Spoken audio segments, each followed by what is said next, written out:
시편 103편 1절로 8절 본문입니다. 내 영혼아 여호와를 송축하라. 내 속에 있는 것들아 다 그의 거룩한 이름을 송축하라.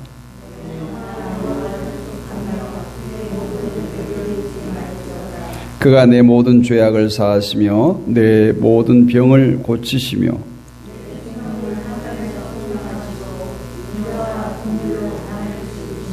좋은 것으로 내 소원을 만족케 하사 내 청천을 독수리같이 새롭게 하시는도다.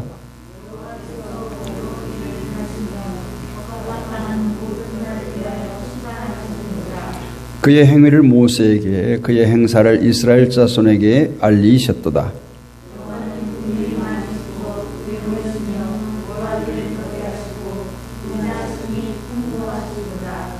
아멘. 할렐루야. 여러분 잘 오셨습니다. 사냐에는 눈꽃이 피지만 길은 또 미끄럽지 않고, 지난 주말에는 상당히 미끄러워서 저도 여기 새벽기도를 오르내리는데 좀 불편함이 있었는데 오늘은 길은 참 좋습니다. 왜 오늘 잘 오셨습니까? 길이 좋아서 잘 오셨어요? 하나님을 만나러 오셨기 때문에 잘 오셨습니다. 할렐루야. 오늘 하나님을 만나는 특별한 날, 특별한 시간이 되기를 바랍니다. 오늘 말씀의 제목이 뭡니까? 기억해야 할 은혜. 기억해야 할 은혜. 우리가 은혜 생각하면 하는 속담 뭐가 있습니까? 원수는 돌에 새기고 은혜는 물에 새긴다. 이처럼 은혜를 기억하는 것이 쉽지 않다라는 얘기입니다. 내게 아픔을 주고 내게 상처를 주고 내게 원수된 자는 잊으려고 해도 잊어지지 않고, 내게 선의를 베풀고 내게 잘 대해주고 은혜를 베푸는 사람은 뒤돌아서면 잊어버리는 게 인간의 심성인가 봅니다. 인간은 사회적 동물이라고 말합니다. 동물이란 표현이 좀 이상하긴 하지만 이 말은 더불어 살 수밖에 없다는 거죠. 인간은 혼자 살 수 없다는 뜻이기도 합니다. 그런 우리는 세상을 살면서 필수적이라 할 만큼 수많은 은혜를 받고 은혜를 베풀며 살아갑니다. 그것이 크든 작든. 그런데 애석하게도 서두에서 얘기했던 것처럼 잊지 말아야 할 것은 잊어버리고 기억해야 될 것, 기억하지 말아야 할 것은 오랫동안 기억하는 것이 우리 인생들 같습니다. 그런데 잊지 말아야 할 것을 잊지 않는 것, 잘 기억하는 것이 삶의 지혜예요. 보통 영업사원들은 고객들을 한 번 보면 잊지 않는다고 그래요. 그런데 우리가 가끔 인사를 나누면 명함을 주고받기 전에 악수하면서 누구입니다. 지한구 목사입니다. 뒤돌아서면 그 사람 이름이 생각이 안 나는 거예요. 명함을 받았는데도 다음에 보면 얼굴하고 또 매치가 안 되는 거예요. 그래서 항상 요즘에는 명함에 얼굴을, 사진을 넣습니다. 그걸 자랑하려고 한 것이 아니라 상대방에 기억되고 싶은 마음에서 그렇게 하는 거예요. 악수 한번 나눈 사람을 기억하거나 정말 30년, 40년 전에 친구를 마주쳤을 때 이름이 기억나거나 또 그 친구들과 함께, 가족들과 함께 공유했던 행복한 추억들이 오래오래 기억되는 것은 정말 삶이 풍성해지고 인간관계도 훨씬 부드러워질 것입니다. 그런데 인간관계뿐만 아니라 신앙생활도 마찬가지예요. 잊지 말아야 할 것을 잊지 않는 것은 중요합니다. 특히 주님께서 베풀어 주신 은혜를 잊지 않는 것이 우리 신앙인들에게는 중요하죠.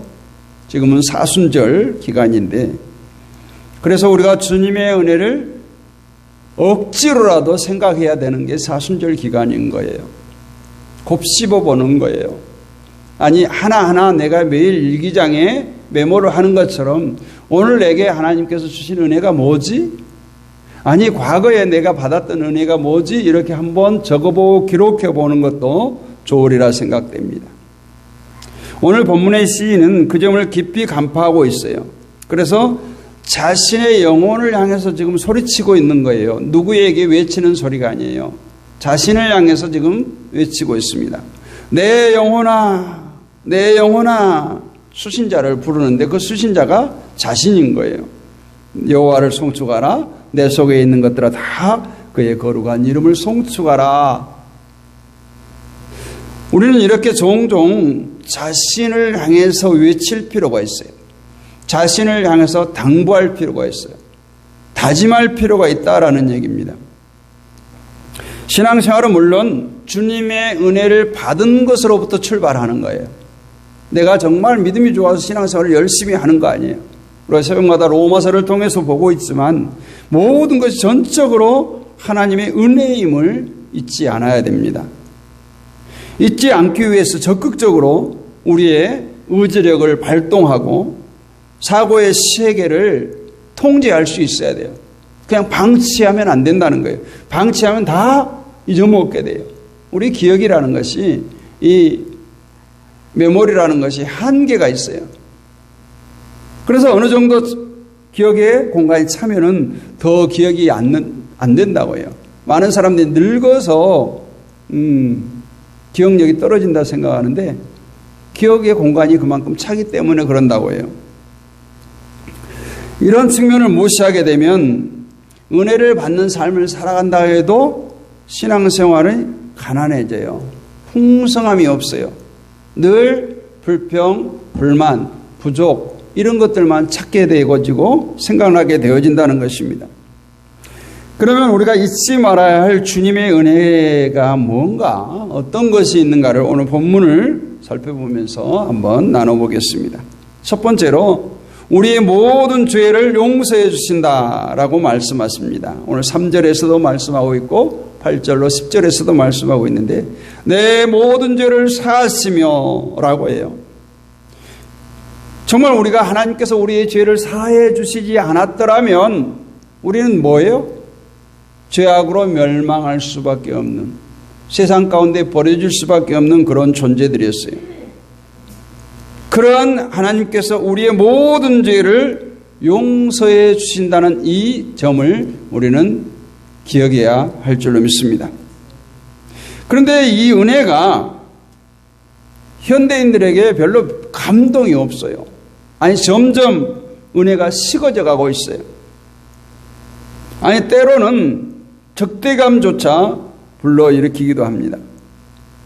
예컨대 철학자 프로이드 같은 사람은 죄의식이란 병리적 신경증일 뿐이다 이렇게 말했어요. 그러면서 죄란 인간의 사회화되어가는 과정에서 외부로부터 주입된 것이다. 그러니까 자기 자신은 잘못이 없다라고 프로이드는 주장하고 있죠. 물론 우리는 가정의 부모님, 학교의 교사, 또 교회의 목회자나 교사로부터 성경을 비롯한 다양한 저서를 접하면서 죄가 무엇이구나 이것을 배우고 접하게 됩니다. 그렇다고 해서 죄의 실체를 부정하고 있는 것은 아니에요. 이는 마치 구구단, 우리가 산수에 배우는 구구단의 질성과 똑같은 거죠.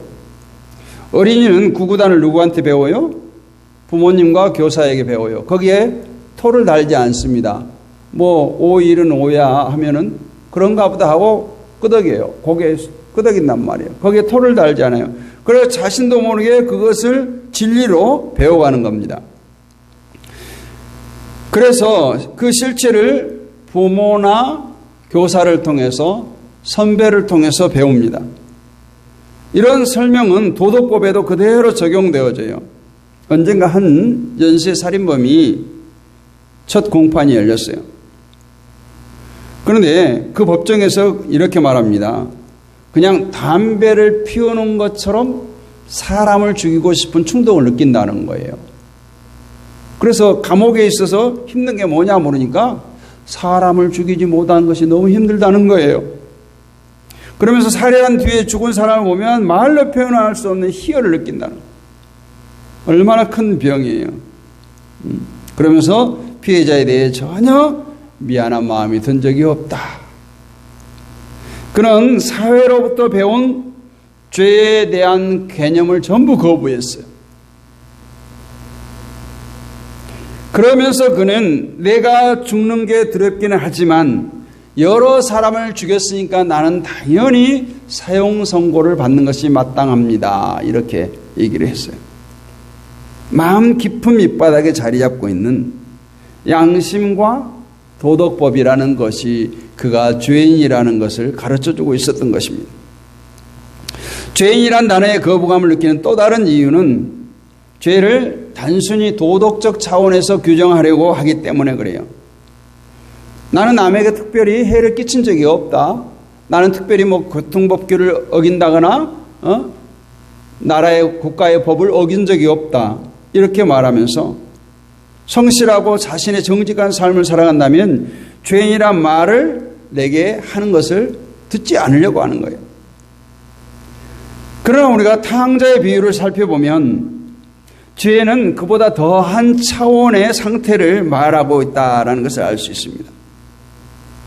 아버지의 유산을 미리 챙겨서 먼 나라로 가서 허랑방탕하게 지낸 이 작은 아들 누가 봐도 죄인이죠. 반면 집에 머물러 있던 형은 자신의 욕망을 절제하면서 동생과 다르게 아버지와 함께 가업을 잘 돌보면서 성실하게 살아왔습니다. 그 큰 아들을 우리가 죄인의 범주에 넣기는 무리해 보입니다. 불가능해 보여요. 그런데 어느 날 밭일을 마치고 돌아오는데 집에 풍악소리가 나고 큰 잔치가 벌어졌습니다. 사연은 집 나간 아들이 돌아왔다고 아버지가 잔치를 벌인 거예요. 화가 머리끝까지 치밀어 오른 이 형은 집에 들어가는 것을 거부합니다. 그리고 자신을 달래러 나온 아버지에게 항의해요. 성실하게 살아온 나에게는 친구들과 함께 어울릴 수 있는 잔치 한번 베풀어 준 적 없더니 어떻게 저 동생이라고도 하잖아. 저 아들을 위해서는 이런 잔치를 베푸십니까? 하고 항의를 하죠. 자, 외형적인 삶에 있어서는 동생과 달랐어요. 어쩌면 아버지 곁에서 잘 살아온 것처럼 보입니다. 그러나 그 형 역시 아버지의 마음 중심을 이해하지 못하고 자기 중심적인 사고에 매여 있다는 것은 동생이나 별반 차이가 없었다는 거죠. 이것이 배우는 신앙의 위험성이에요. 하나님과 관계 속의 신앙이 아닌 배워지는, 답습되어지는 그런 신앙이 위험하다는 거예요. 성경은 이렇게 근본적인 차원에서 하나님과의 관계가 빗나가 자기 중심적인 사고에 빠진 것을 죄라고 합니다. 하말티아라고 하는 것은 관역에서 빗나갔다라는 거예요. 그래서 아버지의 뜻을, 아버지의 마음을 모르는 집에서 함께 살았던 이 탕자의 형, 그도 죄인이라는 거죠. 모든 비도덕적인 행동들은 바로 그런 죄의 구체적 표출일 뿐이에요. 이 점에 죄인의 범죄에서 벗어날 이 땅의 사람은 아무도 없다라는 것입니다. 다만 두 가지 가능성이 있을 뿐이에요. 죄인됨을 인정하고 죄의 길을 찾는 사람과 이를 인정하지 않고 도피하며 사는 사람이에요. 후자의 삶은 결코 행복할 수가 없습니다. 앞서 언급한 연쇄살인범처럼 모순된 삶을 살 수밖에 없어요. 오늘 본문의 시인은 이 전자의 길, 자신의 죄인됨을 인정하고 해결의 길을 찾았던 사람이에요. 그는 자신의 죄를 인정했어요. 주님의 용서를 받아서 죄의 문제가 해결되었음을 고백하고 있습니다. 그리고 그 은혜를 잊지 않을 것을 다짐해요. 8절 이하에서 시인은 우리 죄를 용서해 주시는 자비롭고 은혜로운 주님을 계속 반복해서 묘사하고 있습니다. 이는 시인의 개인적 경험뿐만 아니라 이스라엘 역사를 통해서 깨달은 바예요. 특히 8절 말씀은 이스라엘의 출애굽한 후에 광야에서 금송아지를 만들어 축제를 여는 죄를 범한 후에 하나님께서 모세에게 주신 말씀과 비슷해요. 출애굽기 34장 6절 말씀과 비슷한 맥락입니다. 하나님은 거룩하고 의로우신 분이시기 때문에 이스라엘 백성에게 분노하고 이스라엘 백성을 꾸짖으셨어요. 그러나 전에 얼마나 하나님은 오래 참으셨는가, 이걸 우리가 알아야 되는 거예요. 하나님께서 왜 나에게 이렇게 진노하실까? 왜 나를 책망하실까? 왜 나를 꾸짖으실까? 생각하기 이전에 하나님께서 얼마나 나를 위해서 참으셨을까를 먼저 생각하는 여러분이 되시기를 원합니다. 죄를 동이서에서 먼 것 같이 멀리 치워버리는 하나님, 죄를 미워하시는 하나님이세요. 그들을 자기 백성으로 받아들이고 가나안에 들어갈 수 있는 기회를 주시기 위해서 하나님이 얼마나 그들을 연단시키시고 채찍질하시고 훈련시키십니까? 자식을 긍휼히 여기는 부모의 마음을 하나님은 보여주셨던 것이죠. 우리가 예수님을 믿은 후 예수님의 모습을 닮아가는 과정에서 우리는 많은 실패를 경험하고 또 죄를 짓고 넘어지기도 합니다. 그럼에도 불구하고 로마서 8장에서 말하는 것처럼 결코 정죄함이나 송사나 버리시지 않는다는 것을 우리는 감사해야 됩니다. 우리는 가끔 그럽니다. 이 죄만큼은 주님께서 용서할 수 없을 거야. 내가 스스로 말해. 스스로. 이러한 죄쯤이야 하다가도 이 죄는 주님께서 용서할 수 없을 거야 라고 생각하는 경우가 종종 있습니다. 그러나 기억해야 할 것은 오늘 시인은 분명하게 말씀합니다. 우리의 모든 죄를 용서하신다고 하세요. 모든 죄. 성경 전체를 보면 딱 한 가지 예외가 나오죠. 무슨 죄예요? 성령을 회박하는 죄. 성령의 역사를 노골적으로 막는 것. 다만 회개를 촉구하는 주님의 사랑의 음성을 우리는 들을 뿐이에요. 그럼에도 사단은 끊임없이 우리에게 달려와서 어떤 유혹을 합니까? 너는 죄인이야. 너는 용서받을 수 없어. 너 어제 이런 일 저런 일 했잖아. 죄 지었잖아. 어떻게 용서받아? 어떻게 예배당 가서 예배드려? 계속 우리를 송사하고 정죄함으로 죄의식에 빠뜨리려고 합니다. 이에 절대 넘어가지 말고 과감하게 사단의 공격에 대적하시기를 바랍니다. 그러면 아무리 강한 사단의 세력이라도 해도 도망칠 수밖에 없어요. 그래서 언제나 용서받은 기쁨을 누리며 만끽하며 살아가는 저와 여러분이 되기를 주님의 이름으로 축복합니다. 두 번째는 우리의 모든 병을 고쳐주신다. 할렐루야. 3절 하반절에서 그렇게 말하고 있죠. 모든 병을 고치시며. 이 대목에 다다를 때마다 고개가 갸웃거려지죠. 주님은 우리의 병을 고쳐줄 때도 있고 그렇지 않으실 때도 있기 때문에 그렇습니다. 그런데 왜 오늘 시인은 모든 병을 고쳐주신다고 고백하고 있는 것일까요? 주님 편에서 보면 모든 병을 고쳐주세요. 근데 우리 인간의 편에서 보면 안 고쳐주는 병들이 있죠. 오늘 시편의 저자로 추정되기는 다윗으로 추정하고 있습니다.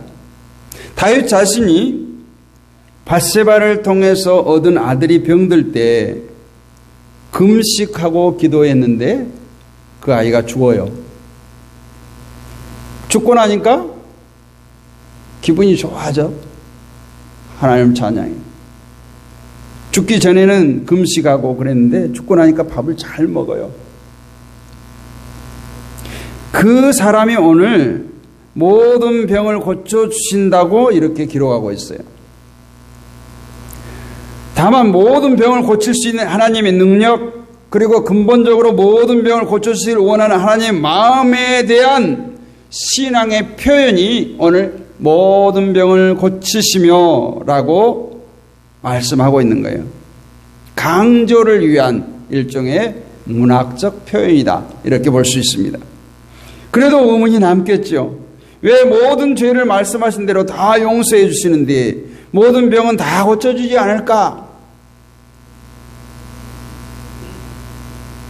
죄와 병이 하나님의 백성에게 미치는 영향이 다르기 때문에 그래요. 용서받지 못한 죄는 언제나 하나님과의 관계를 깨뜨리고 죄인을 멸망의 구렁텅이로 몰아갑니다. 그러나 병의 경우는 항상 그렇지만 않아요. 병이 낫지 않음으로 말미암아 하나님과 더욱더 유익한 관계를 맺기도 합니다. 앞서 말한 다윗의 경우 아들의 병을 낫지 않게 하심으로 다윗으로 하여금 처절하게 회개하게 하고 기도하게 하고 돌이키게 하셨어요. 또한 바울의 경우에 몸의 가시, 즉 사단의 하수인을 자기 몸에서 제거해달라고 3번씩이나 기도했지만 주님은 전혀 응답하지 않으셨어요. 거기에 특별한 뜻이 있습니다. 바울로 하여금 받은 바 많은 은사들 때문에 자고하지 않고 교만하지 않고 약한 가운데 오직 주님만 의지함으로 진정한 강한 자가 되게 하기 위함이라고 고린도후서에서 말씀하고 있습니다. 이렇게 특별한 경우를 제외하고는 주님은 우리의 모든 병을 고쳐주실 수 있고 또 고쳐주시길 원하십니다. 하나님이 우리를 세상에 보내실 때 우리에게 맡기신 소명을 완수해야 하기 때문에 고쳐주시는 거예요. 때로는 병이 그 소명 완수하는데 오히려 도움이 될 수 있다라는 것을 확신할 수 있을 때까지 병을 낫게 해 주시도록 우리는 기도해야 됩니다. 믿음의 기도를 주님은 반드시 들어주신다는 것을 우리는 알아야 됩니다. 요즘 의학이 많이 발달해서 이런 은혜를 사모하기가 힘들어요, 사실. 하지만 의학적으로 쉽게 고칠 수 있는 병이라도 먼저 기도하시기를 원합니다. 육신적인 병만 낫는 것이 아니라 그 과정을 통해서 주님과 더 친밀해짐으로 축복을 누릴 수 있는 엄청난 기회가 되기 때문에 그렇습니다. 말씀은 그렇게 말합니다. 병든 자가 있느냐? 너희는 기도할 것이요. 고치기 어려운 병을 만났을 때 본인뿐만 아니라 교회 지도자들과 성도들과 함께 합력해서 기도하라고 야고보서 5장에서 말씀하고 있습니다. 주님께서 분명히 놀라운 치유의 능력을 보여주실 것입니다. 질병을 통해서 더 주님께 가까이 나아갈 때에 병고침의 은혜뿐만 아니라 그 이상의 놀라운 은혜와 축복을 발견하고 누리게 될 줄로 믿습니다. 세 번째는 생명을 풍성하고 힘있게 해주신다 했습니다. 내 생명을 파멸해서 속량하시고 인자와 긍휼로 관을 씌우신다고 오늘 4절에서 말합니다. 생명을 파멸해서 구원해 주신다는 말씀은 영원한 생명, 영생에 대한 말씀이기도 합니다. 주님은 우리에게 사랑과 자비를 베풀어 주시고 생명에서 죽음으로 사망에서 영원으로 우리를 이끌어내 주셨어요. 주님 자신뿐만 아니라 우리가 있을 곳을 예비하러 가시고 또 우리를 데리러 오심하고 약속하셨습니다. 이 믿음과 소망은 예수님의 부활을 통해서 의심의 여지 없이 성취되었습니다. 얼마나 놀라운 은혜고 얼마나 감사한 일입니까? 죽음처럼 인간을 슬프게 하고 허무하게 하고 두렵게 하는 것 어디에 있겠어요? 아무리 100세 가까이 100살을 넘게 살아도 죽음 앞에서는 다 슬픕니다. 그 사람 살 만큼 살았어. 한번 웃자 호탕하게 웃는 사람 없어요. 다 울더라고요. 엊그저께 103세 된 분이 돌아가셨는데 거기 가면은 웃는 사람 없어요. 똑같아요. 하지만 주님께서 부활하심으로 말미암아 이 죽음을 완전 정복하셨습니다. 부활의 첫 열매가 돼서 주님을 믿는 모든 이들이 부활할 수 있는 길을 활짝 열어놓으셨어요. 죽으면 잠시 주님과 함께 낙원에 쉬었다가 주님과 부활하실 때, 재림하실 때 부활을 경험하게 될 것입니다. 죽음은 우리 그리스도인들에게서 마지막이 아니라 새로운 관문이에요. 낙원으로 들어가는 관문입니다. 얼마나 좋습니까? 우리는 이 땅에서 주님의 얼굴을 어렴풋이 보며 즐거움을 느낍니다. 그런데 그분을 더 확실하게 보게 될 수 있는 것, 얼마나 좋은 일이에요. 주님의 백성은 죽은 다음에만 축복을 누리는 것이 아니에요. 이 땅에서 사는 날 동안에도 풍성하고 힘있는 삶을 살게 됩니다. 평생에 좋은 것으로 흡족하게 채워주신다. 오늘 5절 말씀을 보면 좋은 것으로 내 소원을 만족하게 하사 내 청춘을 독수리같이 새롭게 하시도다. 어떤 목사님이 영적 나이가 30대라고 이렇게 자랑을 해요. 청춘을 독수리같이, 어떤 가수는 청춘을 돌려다오 했지만 하나님께서 우리 청춘을 독수리같이 새롭게, 날마다 새롭게 해주신다고 오늘 분명히 말씀하고 있습니다. 좋은 것을 그저 기복적 신앙으로 해석하는 것은 또 위험한 거예요. 그렇다고 해도 주님은 특정 개인이 아니라 공동체 전체를 염두에 주시고 항상 축복해 주십니다. 구약의 축복에 대한 말씀을 근거로 해서 개인주의적 기복신앙을 구축하는 것은 심각한 왜곡이지만 한 걸음 더 나아가서 신약에 들어오면 물질의 축복이 전혀 나오지 않아요. 등장하지 않아요. 물질과 영혼을 아르는 또는 영혼이 자는 데까지 범사가 잘 되는 이러한 축복을 약속해 주시고 또 필요를 채워주신다고 말씀하고 있습니다. 단순한 삶, 자족한 삶을 살 것을 요청하고 있는 것이죠. 그리고 주님이 주시는 가장 좋은 선물은 바로 성령님이시라는 거예요. 사도행전에 잘 그려져 있는 것처럼 주님은 제자들에게 성령을 충만하게 부어주셔서 풍성한 삶을 살게 합니다. 그들에게 어떤 세상의 성공을 주지 않았어요. 이는 물질적 풍요 자체를 거부하는 삶이 아니에요. 성령 충만함으로 말미암아 모든 사람들이 어떻게 되죠? 자신의 가진 것을 나누는 거예요. 성령이 충만해지니까 네 것 내 것이 없어요. 모든 것을 함께 나눔으로써 고루고루 잘 사는 삶, 풍요로운 삶을 의미합니다. 한 걸음 더 나가서 성령을 부어주심으로 말미암아서 오늘 시편에서 묘사되는 것처럼 제자들의 젊음을 독수리처럼 늘 새롭게 해주셨다는 것이죠. 적대적 환경에 눌려 있다가도 다시 힘차게 일어나서 담대하게 주의 복음을 전하고 부활과 하나님의 나라를 증거한 제자들 보세요. 이것은 의심의 여지 없는 일입니다. 실제로 성령 충만한 삶을 사는 사람은 비록 나이가 들어도 육신이 연약하지도 그 모습은 패기가 있어요. 젊음이 넘칩니다. 생기가 있어요. 이유가 바로 여기에 있습니다. 오늘 주님께서 주시는 은혜예요. 생명을 파멸해서 속량하실 뿐만 아니라 청춘을 독수리같이 늘 새롭게 해주시는 이 은혜가 저와 여러분에게 부어지기를 주님의 이름으로 축원합니다. 마지막으로 억압받는 모든 사람에게 정의를 베푸신다 했습니다. 이것을 우리는 잊지 말아야 합니다. 오늘 7절에 잘 나타나 있는 것처럼 주님의 정의로운 길을 모세에게 분명히 보여주셨다. 이스라엘 백성이 애굽왕 바로하에서 노예로 살면서 정치적으로 경제적으로 엄청난 억압, 박해를 받는 것을 보고 모세를 해방자로 보낸 거죠. 하나님의 전폭적인 지지와 후원을 받은 모세는 강력한 리더십으로 이스라엘 백성들을 애굽에서 자유민으로 해방합니다. 하나님의 정의가, 하나님의 은혜와 축복이 이스라엘 백성에게 골고루 베풀어지는 놀라운 순간인 거죠.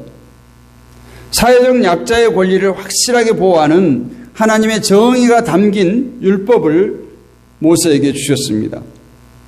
이스라엘 백성들이 가나안에 이제 정착해서 우상을 섬기면서 하나님의 정의를 저버리고 당시 대표적인 사회적인 약자인 고아와 과부와 나그네, 이들을 억압하는 선지자들을 보내서 억압할 때 선지자들을 보내서 무섭게 책망합니다. 그래도 안 듣게 되자 이스라엘을 멸망시킵니다. 이러한 역사는 예수님을 통해서도 여전히 이어지고 있죠. 예수님은 제자들에게 하나님의 나라의 정의를 추구하라는 사명을 주셨습니다. 그런즉 너희는 먼저 그 나라와 그의 의를 구하라. 그리하면 이 모든 것을 너희에게 더하시리라는 마태복음 6장 33절의 말씀처럼 지금 우리 시대에도 주님의 뜻에 순종하는 이들을 통해서 억압받는 사람들에게 정의를 베풀고 계십니다. 그리고 마지막 날 정의를 베푼 사람들에게는 영생을, 정의를 저버린 사람들에게는 영벌을 주실 것이라고 마태복음에 기록하고 있는데 양과 염소의 비유를 통해서 말씀하고 있어요. 오른쪽에는 양을, 왼쪽에는 염소를 가르치고 이렇게 말합니다. 너희들이 나를 내가 헐벗었을 때 입혔고 내가 목마를 때 마시게 했고 내가 굶주릴 때 먹였다. 그러니까 어느 편에 선 사람은 깜짝 놀라 언제 우리가 주님을 먹이고 입히고 마시게 했습니까? 예, 주님께서 뭐라고 해서 같은 작은 소자에게 한 것이 내게 한 것이라. 근데 염소의 편에 선 사람들은 뭐라고 해요? 펄쩍 뛰죠. 주님이 언제 우리를 찾아오셨습니까? 똑같이 얘기해요. 지극히 작은 자 하나에게 하지 아니한 것이 곧 내게 하지 아니한 것이니라. 그들은 영벌에 의인들은 영생에 들어가리라. 마태복음 25장에서 그렇게 말합니다. 주님의 은혜는 이렇게 다양하고 포괄적입니다. 우리를 억압에서 풀어주실 뿐만 아니라 우리 주변에 고아와 과부와 나그네 같은, 나그네라고 하면 요즘에는 이제 외국인 근로자 같은 사람들, 처소가 없는 사람들, 발붙일 곳이 없는 사람들, 이런 사람들이겠죠. 어느 한 은혜에만 편중하거나 집착하지 않습니다. 모든 은혜를 잊지 않는 여러분 되시기를 원합니다. 오늘 간단하게 네 가지를 말씀드렸지만 시편 103편에는 계속해서 우리가 잊지 말아야 할 하나님의 은혜를 계속 나열하고 나열되어진 그 은혜에 대해서 또 상세히 설명하고 있는 말씀들이 주옥 같은 말씀들이 기록되어져 있습니다. 우리도 오늘 시인처럼 우리의 영혼에 다짐하고 우리의 영혼을 향해서 외쳤으면 좋겠습니다. 내 영혼아 주님을 찬송하라. 주님의 베푸신 은혜를 잊지 말지어다. 따라서 합니다. 주님이 베푸신 은혜를 잊지 않겠습니다. 날마다 우리가 한번 매일매일 일기를 쓰는 것처럼 하나님께서 내게 베푸신 은혜가 무엇인가를 생각하면서 하루에 한 줄이라도 이렇게 적어봤으면 좋겠어요. 그래서 그 은혜로 정말 기뻐하고 감사하는 삶을 살아가는 여러분이 되시기를 주님의 이름으로 축복합니다.